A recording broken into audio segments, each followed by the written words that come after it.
आदित्य ठाकरे यांचे सगळ्यात निकटवर्तीय असलेले, त्याचबरोबर वरीतील 3 टर्म आमदार असलेले सचिन अहिर यांनी काल शिंदेच्या शिवसेनेमध्ये प्रवेश केलेला आहे आणि आज उपसभापती म्हणून ते विराजमान देखील झालेले आहेत. वरीमध्ये सचिन अहिर हे शिंदेच्या सेनेमध्ये जाणं म्हणजे आदित्य ठाकरे आणि उद्धव ठाकरे यांना खूप मोठा झटका मानला जातो.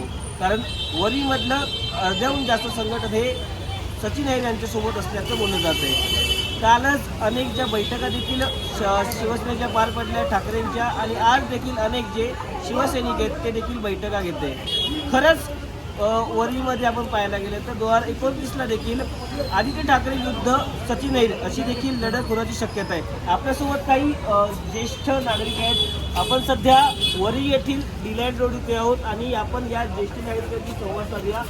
दादा, तुमचं नाव सांगा आणि ज्या प्रकारे काल जी घटना घडली, एकीकडे आदित्य ठाकरे यांचे राईट हँड म्हणून ओळखले जाणारे जे सचिन अहिर आहेत ते आता शिंदेच्या सेनेमध्ये गेले, तुम्ही कसं पाहता याच्याकडे?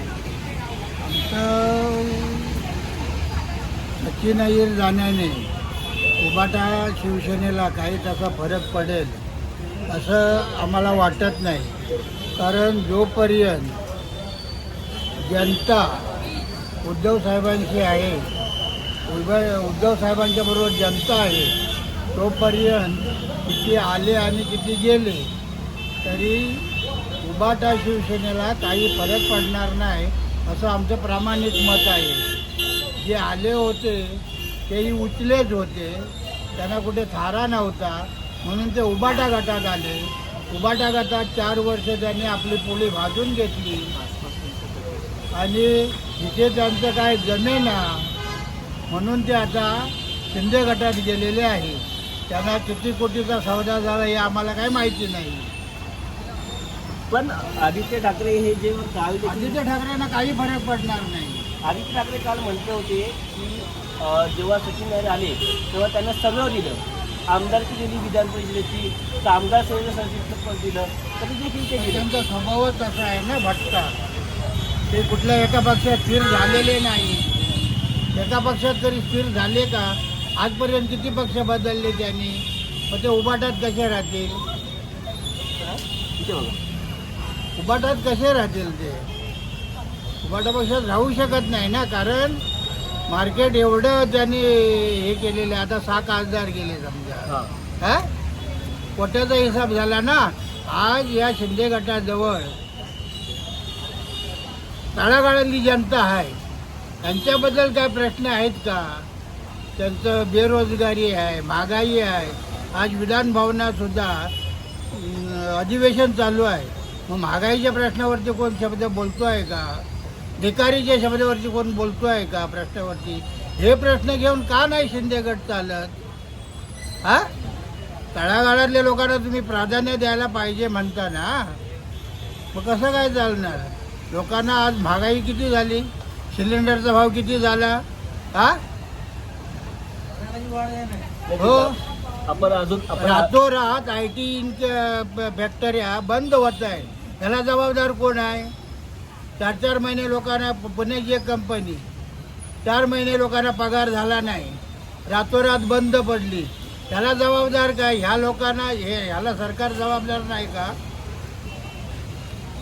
नक्कीच आपण अजून काही ज्येष्ठ नागरिकांसोबत जाऊया.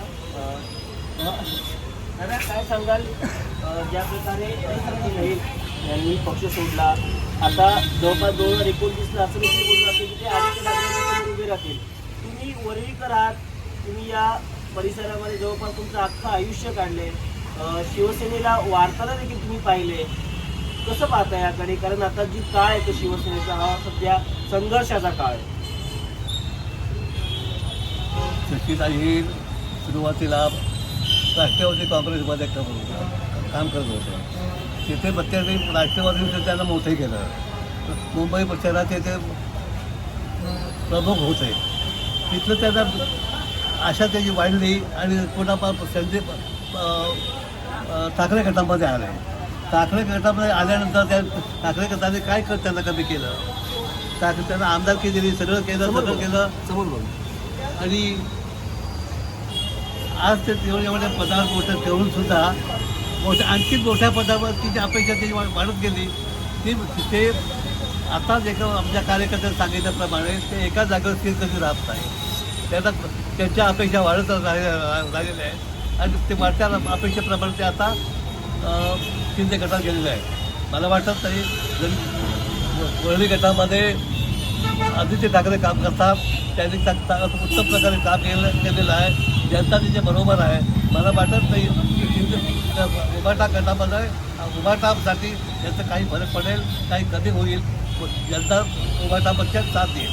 त्याच्यामध्ये जो येणाऱ्या निवडणुकीच्या त्याचा निर्णय दिसून येईल. पण ज्या प्रकारे सध्या पक्षाची स्थिती आहे तो संघर्षाचा काळ आहे. कारण हा परिसर बघितला, हा मतदारसंघ वरळी असेल, शिवडी असेल, दादरमाईमध्ये जवळपास अनेक वर्षांपासून फक्त याची सत्ता येत होती म्हणजे ठाकरेंची सत्ता येत होती. पण कुठेतरी आता संघर्ष करायला लागतोय, सुरुंग बसलाय बालेकिल्ल्याला, असं वाटतं का तुम्हाला?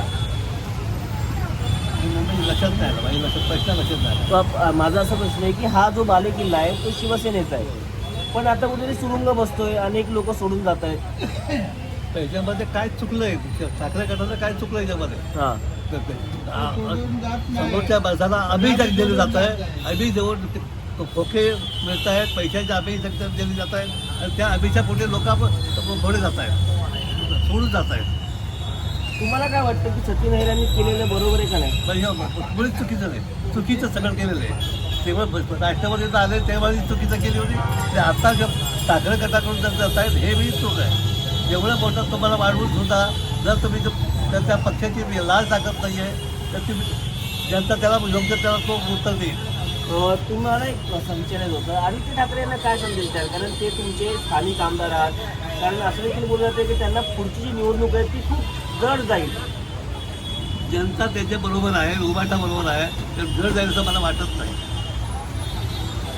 आधी ते चांगलं काम करतात, चांगलं बोलतात, लोकांशी संपर्क साधतात, लोकांमध्ये राहतात, त्यामुळे त्यांना त्याच्या गोष्टीला मूळ धोका नाही. नक्कीच आपण पाहिलं तर अजून काही जे ज्येष्ठ नागरिक आहेत त्यांच्याशी आपण देखील बातचीत करूया. काका, तुमचं नाव सांगा. ज्या प्रकारे तुमच्या या मतदारसंघामध्ये शिवसेनेमध्ये देखील फूट पडलेली आहे, कसं पाहता याच्याकडे? कारण एक माजी आमदार जो 3 टर्म राहिला आहे तो सेनेमधनं निघून गेलेला आहे. याच्यामध्ये काय झालं, इकडून तिकडून जे लोक जे फोडाफोडीचं हे करतायत, राजकारण करतायत, हे योग्य नाही आहे. कारण कसं असतं की प्राथमिक जे गरजा आहेत लोकांच्या त्याच्यावरती कोण लक्षच देत नाही आहे. आज सिलेंडर आहे, त्याच्यानंतर महागाई आहे, त्याच्यानंतर लोक म्हणजे सर्वसामान्य लोक जे आहेत ते खूप त्रासलेले आहेत. त्या महागाईबद्दल कोण काय बोलतच नाही. कुठलाही पक्ष होऊ दे, परंतु महागाईला कंट्रोल झालं पाहिजे की नाही. पक्षामध्ये कुठलाही जा, परंतु इकडे ना लक्ष देता ह्या पक्षात जा त्या पक्षात जा, लोक कशी काय विश्वास ठेवणार? हे सरकार करतं, हे योग्य करताय का? पण ज्या प्रकारे सध्याचं राजकारण चाललं आहे त्यानुसार आधी ठाकरेंचे 6 खासदार फुटले. आता जो बालेकिल्ला झाला होतो जिथे स्वतः आदित्य ठाकरे हे आमदार आहेत, कारण मागच्या 2 टर्म ते आता आमदार राहिलेले आहेत. पुढच्या टर्मला अशी जे चित्र आहे, कारण सचिन विरुद्ध आदित्य ठाकरे असं चित्र होऊ शकतं. कसं पाहता याकडे तुम्ही, या राजकारणाकडे कसं पाहता? कारण तुम्ही वरळीकर आहात, जवळपास तुमचं अख्खं आयुष्य या वरळीमध्ये गेलेलं आहे. काय याच्यामध्ये काय असतं, याच्यामध्ये राजकारण आहे आणि राजकारण हे एवढं गलिच्छ झालं आहे, त्याच्यामुळे काय होईल हे सांगू शकत नाही. याच्यामध्ये जनता मूर्ख बनते, बाकी काही एक नाही. एवढंच मला सांगावंसं वाटतं. आपल्यासोबत अजून काही ज्येष्ठ शिवसैनिक आहेत. दादा, तुम्ही मगाशी ज्या प्रकारे सांगत होता मला की तुमचं अख्खं आयुष्य इकडे गेलेलं आहे. शिवसेना तुम्ही बाळासाहेब ठाकरे जेव्हा संघर्ष करत होते तेव्हापासून पाहिली, आता उद्धव ठाकरेंना तसं काय पाहता या राजकारणाकडे? कारण आता हळूहळू अनेक जे लोक आहेत ते देखील शिवसेनेचं वरिष्ठ निघून झालेले आहेत. सचिन अहिरे समोर आमदारला उभे होते राष्ट्रवादीमधून, तेव्हा सुनील शिंदे शिवसेनेतर्फे होते. 17,000ने सुनील शिंदेने सचिन अहिरेला पाडलं 17,000 मताने. त्याच्यानंतर शिवसेनेत आले आदित्य ठाकरेंबरोबर.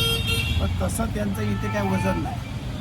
आमचा जो हा एरिया आहे वरळी मतदारसंघ हा सगळ्या शिवसैनिक लोकांचा आहे. हां आम्ही लोक ज्येष्ठ लोक जास्तीत जास्त आहोत.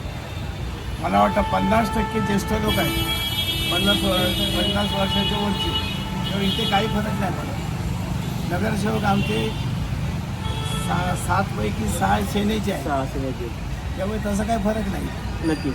नक्कीच नाही. काय म्हणजे जर 2029ची जी निवडणूक झाली, कारण आता ज्या प्रकारे सचिन अहिर अनेक कार्यकर्त्यांना त्यांच्यासोबत शिंदेच्या सेनेमध्ये घेऊन देखील जातील, कसं पाहता याकडे? कसं आदित्य ठाकरे आणि उद्धव ठाकरेंनी काय अजून केलं पाहिजे की या वरीमध्ये फूट पडणार नाही किंवा मराठी बहुभागामध्ये फूट पडणार नाही? आता सचिन अहिर आपले जे कार्यकर्ते ते घेऊन जातील, हां पण सैनिक घेऊन जाऊ शकत नाही. आणि इथे हा आमचा जो बालेकिल्ला आहे, आदित्य ठाकरे फिरले नाही तरी सुद्धा ते निवडून येणार. आणि आम्ही लोक आहोत, अच्छा. आम्ही ज्येष्ठ लोक दारोदारी घरोघरी फिरतो, त्यामुळे काही फरक नाही पडत आमच्यामध्ये. आणि आम्ही 50 पुढे ज्येष्ठ आहेत ते कुठल्या पक्षात जात नाही. बाळासाहेबांना सोडून अच्छा. आधी आणि उद्धव साहेबांना सोडून कुठल्या पक्षात आम्ही जात नाही. नक्कीच. आपण काही अजून शिवसैनिकांची बातमी करूया. दादा तुमचं नाव सांगा. काय बोला तुम्हाला जे वाटतं ते बोला. काय सांगाल ज्या प्रकारे शिवसेनेमध्ये एक फूट पडलेली आहे, कारण स्वतः आदित्य ठाकरे यांच्या मतदारसंघातून फूट पडली, कसं पाहता याकडे? कारण तुम्ही शिवसेना पाहिली आहे आधीपासून, एक काही वेगळंच वाटतं का तुम्हाला की याचा खरंच फटका पडेल का? नाही, ह्याच्यात काही फरक नाही पडणार. उद्धव चांगलं काम करतोय आणि आदित्यही वरलीला चांगलं काम करताय, त्याच्यावर काय फरक पडणार. दादा तुम्ही काय सांगाल? काय लगेच आपण जर पाहिलं तर जवळपास अनेक जे स्थानिक जे शिवसैनिक असतील किंवा स्थानिक जे ज्येष्ठ नागरिक असतील ते संध्याकाळी आत्ताच गप्पा मारायला इथे बसले, आपण त्यांच्याशी बातचीत केली. त्यांच्या मते ज्या प्रकारे ही जी फूट पडली आहे त्यात शिवसेनेला इथे काही फरक पडणार नाही, कारण हा जो बालेकिल्ला आहे जवळपास अनेक वर्षांपासून हा शिवसेनेचा बालेकिल्ला राहिलेला आहे. त्यामुळे आदित्य ठाकरे जरी 2029ला उभे राहिले तर ते सहज निवडून येतील. आपण अनेकांची चर्चा केली त्या संदर्भात. आपण हा जो आढावा आहे तो छोटासा आपण रिपोर्ट देखील घेतला आहे. कॅमेरापासून विकास, मी परमेश पवार, कुडाई न्यूज, मुंबई.